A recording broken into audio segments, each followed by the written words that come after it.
Welcome back to the Great Couch, Yep. where we say that marriage and really life is not black or white, but many shades of gray. And we try to explore those different shades of gray. I'm Stanley, and this Otito. okay. And welcome back. Yeah. So we're continuing our series on well-being. So this week we are going to delve in and get a little more sinister. Can I use that word, sinister? No.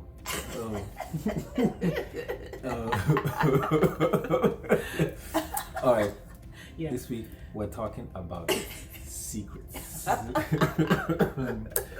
the question is, are secrets making us healthy?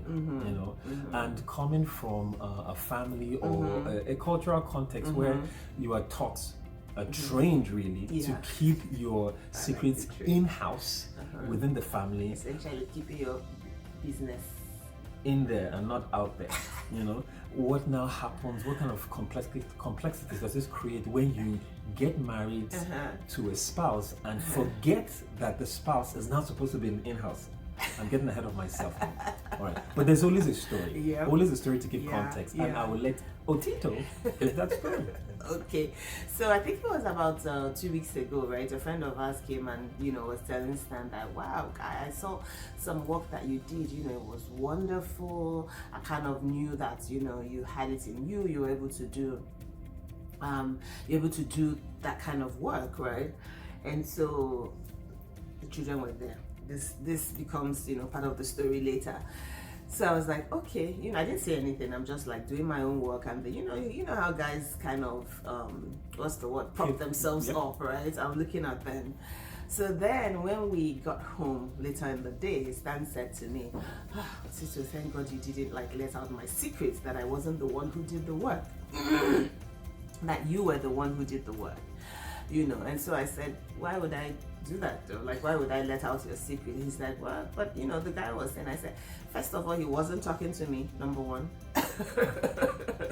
Number two, you're the one that he was talking to. You should have said, hey guy, it wasn't me, or it was my wife, right? In that sense. So at this point when we're breaking this down, the older child was there and he was just looking at us because we were kind of, going back and forth, not quarreling, but just analyzing the situation. And he was like, wow, okay. I said, but think about it. If I had butted into the conversation, wouldn't you have thought this woman is crazy? She's trying to get the credit. Fine, regardless of whether I did the work or not. So that's one. Number two, how would that make me feel? How would that make me look? You understand? Like a person who wants to always get the credit.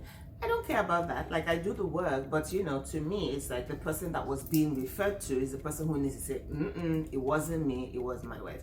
However, on the other side of it, I said to him, it's actually a good thing that the person didn't you know what I mean? When they say couples start to look together, start to look alike, right? In that sense. So it's like the person is not able to distinguish, right? Each person from in the context of the work that was being done. So, I think it's a good thing in as much as you're also looking at it like, this woman didn't give away my secret. I guess it's confession time. I don't know, honestly, if the roles were reversed, if I'd be able to just, keep quiet and let her take all the accolades unjustly. even though, I mean, I'm just saying, I'm just being honest. However, the thing with keeping secrets, for anyone that has struggled to keep them bottled in, is that they have a way of sucking the life out of you. Yeah. I think especially when it has to do with things that relate to your actions or your integrity. So for example, because if you follow our channel, you know that we're Christ followers, right? So I think about the story of David, right? When David went into another man's wife, Bathsheba, and all of that, and then the prophet came and he confessed. When he was then reflecting on this in the Psalms, right, he said, when I kept secrets about my sins and about my when I kept silence, my bones were literally rotting away, right? My bones were dying. Yeah, so that's the thing, secrets can do that to you. So we've always tried to operate our marriage from a place of openness. And by openness, I'm implying no secrets and not necessarily an open marriage like they have in Hollywood and what have you. I know. We haven't only succeeded, but we keep trying. And I'll give you an example. We operate a completely joint account whereby everything from our regular jobs goes into all the earnings for regular jobs goes into there. However, we have both have separate creative gigs where we keep the monies separate. Is that a kept aside?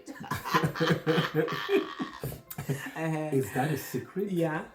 Not really. So it's almost like don't ask, don't tell. You know? Right? But that enables you when you want to pick up one or two projects for this Like person. You know, buying a private jet. the person will, you know. Okay. I know. Yeah. I mean, but then on a more serious note, right? You know, if you know us, we're born in Nigeria, raised in Nigeria, trying to show our African side these days.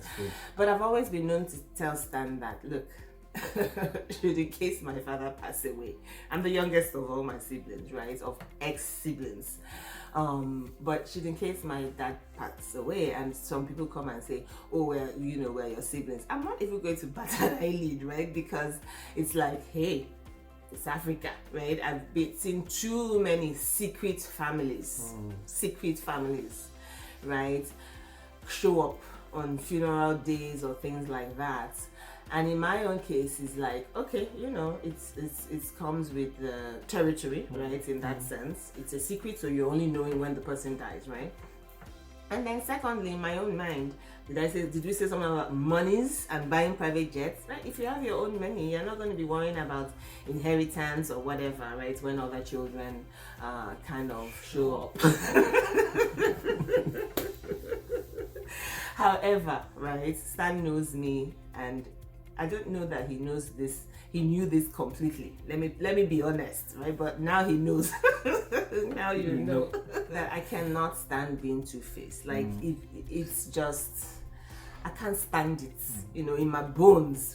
In that sense, how I am outside is how I am inside, right? In that sense. So how do you deal? The question is though, how do you deal in your relationship in marriage when when one party, is a go tell it on the mount type of person, when that I really feel that my experiences or what I've gone through will help other people, and then the other party is more, let's keep it to ourselves, and you know, let's be more conservative, you know. It's not that this is not the case. He's pointing to the opposite parties, but hey, you know, it's an example. I mean, she has a point, because I really don't know how I'm still on the Grey Couch 2 years later, because I'd rather just, you know, keep my business inside. Yeah, keep my business. business. But then how do you resolve this dichotomy? Because it can be an issue. You know? I think the first thing to recognize is that your spouse's story is their story, period. They have a right to tell their story any way they see fit. And you have to just appreciate that they have that agency, and whether or not they bring you in on it or not, it's okay. It's like they don't need your permission, right, to tell their own story in that sense. But you know, if it's not their story, then that's another issue, right? The second thing in my mind is to recognize when the secret needs outside intervention, right? Like we're talking, you know, small things here, money, all that, but you know, in cases where there's harm, right? Domestic violence, substance abuse, you know, abuse of any form, it needs outside intervention. You cannot continue to keep that secret, because that's a secret that can literally kill you, right? We talked about the first time of your bones and all that, but this is in terms of physical, like, you know, harm, right? So you have to recognize that. So the last point we want to bring up on here is this really very reflective questions. You want to ask yourself, why do I feel the need to keep this particular secret, and is it serving me? Most secrets are fear and shame based responses, you know, and so if you can tease out these things and get into the habit of doing your own mea culpa, as in, and say, okay, this is this, I'm bringing this out here, so that people can't use that shame or that fear against you or against your relationship later on. I think that starts the process of changing the mindset that you had learned, or rather unlearning what you had learned growing up. I think finally, right, you can keep secrets from outsiders. You know, by secrets, it's kind of air quotes. You can keep secrets from outsiders, but please, for the sake of your relational health and well-being, don't keep secrets from your spouse, right? Even money. We said, we did say yes, we don't have our monies, but remember we said ask, don't tell. If you ask, you will get an answer, right? Yes. You'll get an answer, at least in this house, right? If we ask, we tell, but we generally don't ask. And so the question then becomes, why do I feel the need to ask, right? This is where some people come in to say, well, why do I feel the need to ask them? They should tell me. And that's when, we can say to you that you do know that they don't owe you anything, right? Even though they're your spouse, they don't necessarily owe you, right? And don't take this out of context. The idea is that you have to have built relational equity. You have to have like high trust levels, right, for a person to come out there and tell you, all their secrets, as it were, right?